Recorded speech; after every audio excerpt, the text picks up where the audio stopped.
kitalo asaba abasoma lobeere wano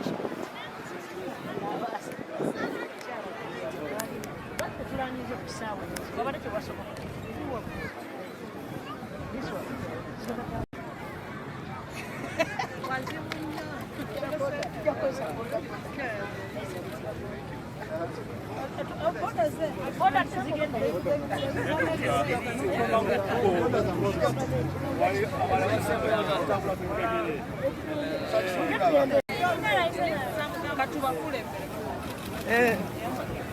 Jingo tunonye boda. Amasanzo galaba waya bazandika kongo. Ate kaja jingo nga wapi? Gako. Ngwe bazane. Wayaza amasanzo kuli kongo. Kinazi cyangwa ukomesha. Nayo story. Aza wasanyaze kuli kongo. Sorry. Manyo bakali rubuto. Anaweza sanga mufumbo. Ayo mwana mzee wa mama. Neno tusomeza. You have to follow where others have passed.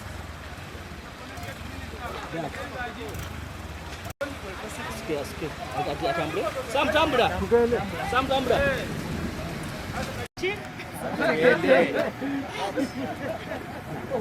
bale ziri kilomita 9 Olumbye.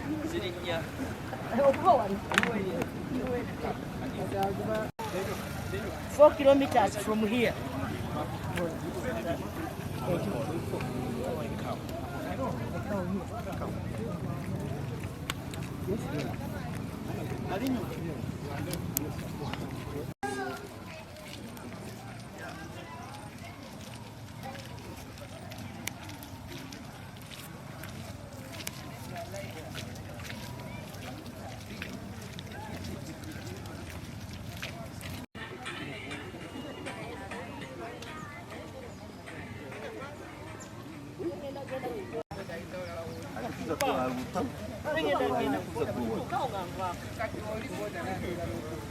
Johnson.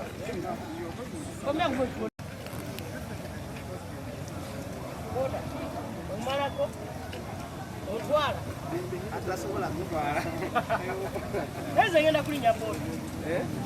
Ndesi sobola kutambula bwenzi. Boda. Manya kwe.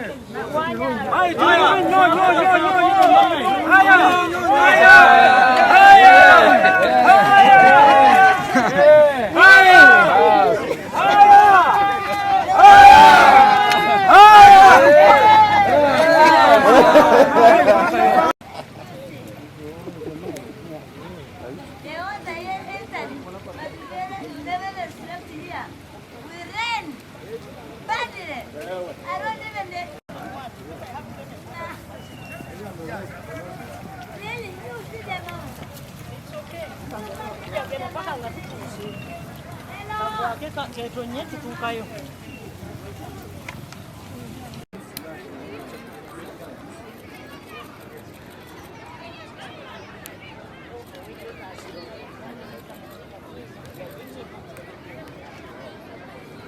Bana enka kitalo asaba abasoma lobeere wano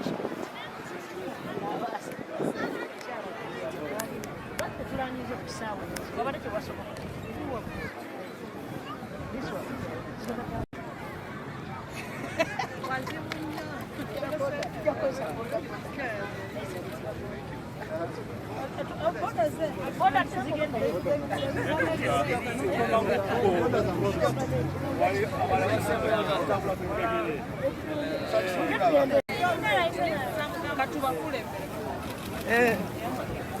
Jingo tunonye boda.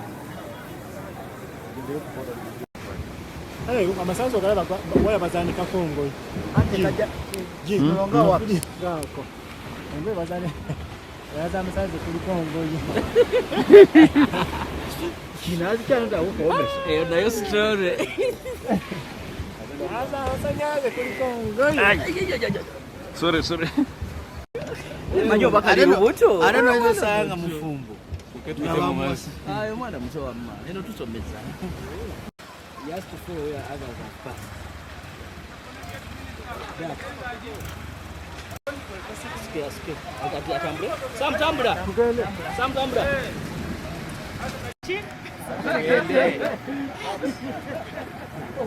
Bale ziri kilomita 9.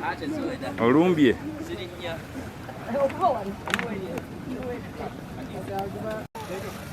4 kilometers from here.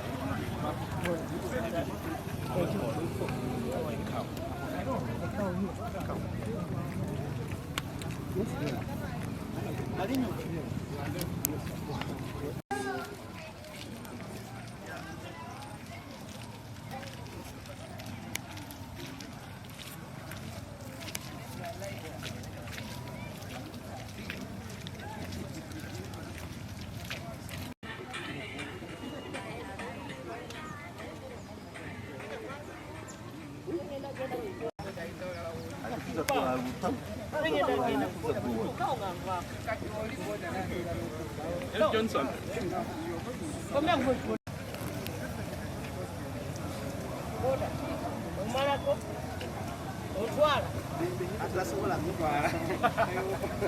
Ngenda kulinya boda.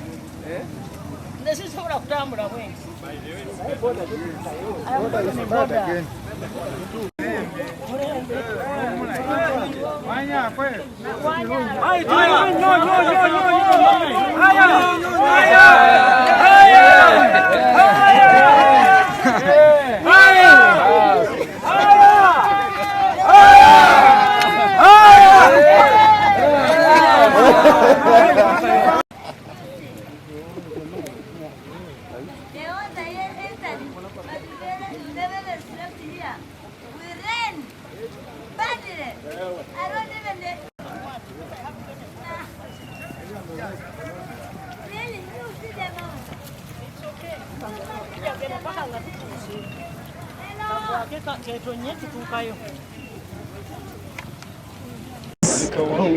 From His Excellency the President of the Republic of Uganda, I am here on his directive.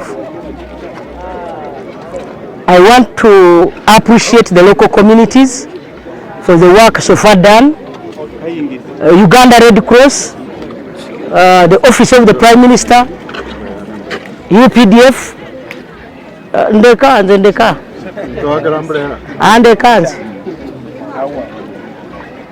UPDF and many others, my minister here, and everybody for the work well done. But I want to pledge on behalf of government that we are trying, though we are still failing to bring machinery here.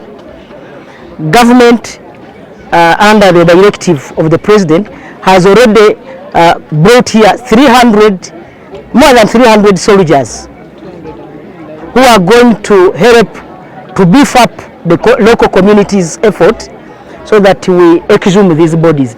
But however, the President directed that we bring here excavators. I know they are going to be airlifted, maybe tomorrow, but the weather is not favorable, as you have seen. And so we have a long-term plan, short-term and long-term. Short-term, we are relocating these people to Bulambuli, and the vehicles are already there on the site. After burial, we request that everybody leaves this place. It is not safe. Longer term, we are going to give them 2 acres per family, and we are also going to give them 17 million per homestead so that they can construct their houses in another safer place. That's all I can say. But maybe also just to add on what the Prime Minister. We are here because they sent a voice and it reached the Prime Minister, it reached the President, and we are here. So you support them to come back to Parliament. Yeah. Today, we have the leader of government business. So all what you are saying, the LC5 and the entire team, but Mama, let me thank you for coming and walking all this long journey. That shows commitment and love for the people of Bulambuli. But also, just like we discussed the other time when I came, and we found people in tents, we ask you, leave this area because there is risk. So today we are here to take action. The army is here, Everybody is here and we are going to take action. Mama, I want to take this opportunity. People who are here on a holding ground, who have to leave immediately to Bulambuli. The vehicles are ready to take you to Bulambuli. Those ones don't need to wait for burial. Food and non-food items will all be given from Bulambuli who are going to be in Bulambuli. So you have to be fast. It is going to be difficult for me. The chopper is from today, tomorrow. Medical comes will be the other side to attend people who are sick. The team from Office of the Prime Minister is on ground, Red Cross is on ground, and other agencies who have come on board to support. But we have to leave here. They can't support you from here. They will support you from Bulambuli. So those who are ready, please begin boarding the vehicle now, and we go to Bulambuli. Thank you. Njagala okusoka okubatuusaako okusaasira okuva ow'ekitiibwa President ow'eggwanga Yoweri Kaguta Museveni abasaasidde nnyo nti nga kitalo akaaba nammwe tasobodde kujja naye asindise nze n'agamba Nabbanja genda mangu olaba abantu abafiiriddwa obasaasire era ampadde okusaasira kwe abaagala nnyo buli mulambo ampadde $5,000 nzirina wano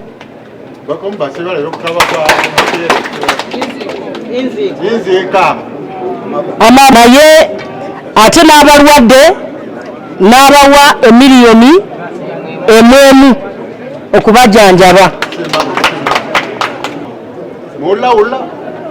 Ekisooka alagidde amagye gajje gabayambeko mu kusima okulaba abantu bano era kati saawa zino mulina amagye 300 naye ebibiri biri mu kkubo bikola ki bijja.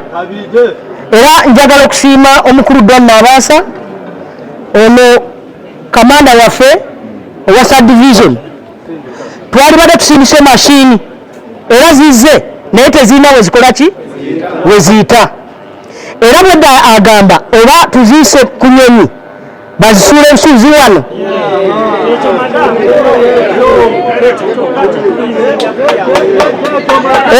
ekyo muzeeyi ekyo bwengenda kumugamba bwenzirayo ajja kumbuuza kiki ekisoboka nga bwe mumanyi muzeeyi n'abantu b'ebugisu abaagala nnyo. Tugenda kugezaako nga gavumenti tugenda kugezaako okulaba nga abantu abaziikiddwawo tulwana okulaba nga tubajjayo.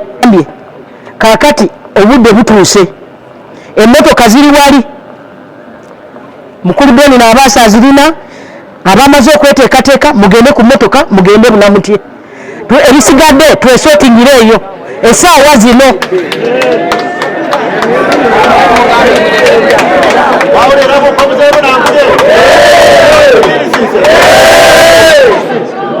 Abalirede emmotoka waliwo emmotoka ziri 10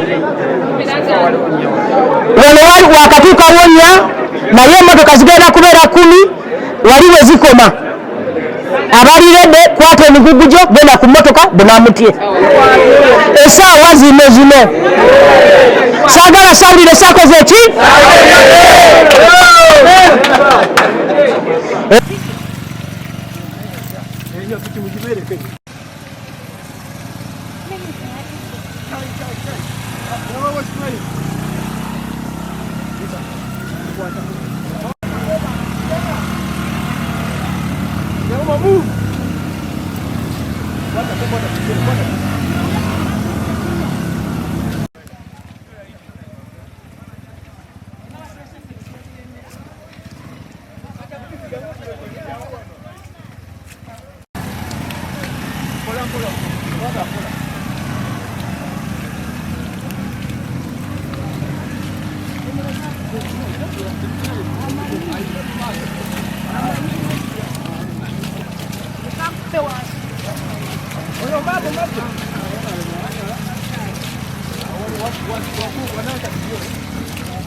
Market survey to determine the prices, then we shall determine how The price of what? When we don't know what you're giving us. Sorry? If we see it and we don't know what you're Sijja kyogera kati kubira abantu bo okufaananya bagenda bawa sente mmeka kyogera. Yes. Representative w'abafu bano ye Magomu Moses ate wano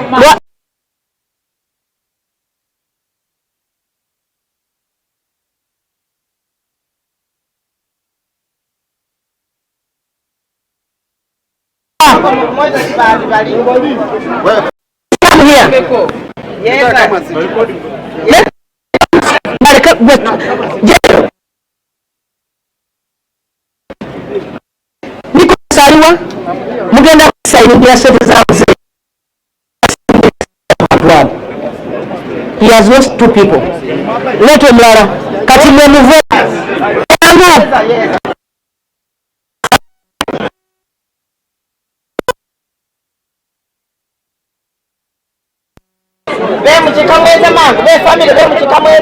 Nicholas Bereno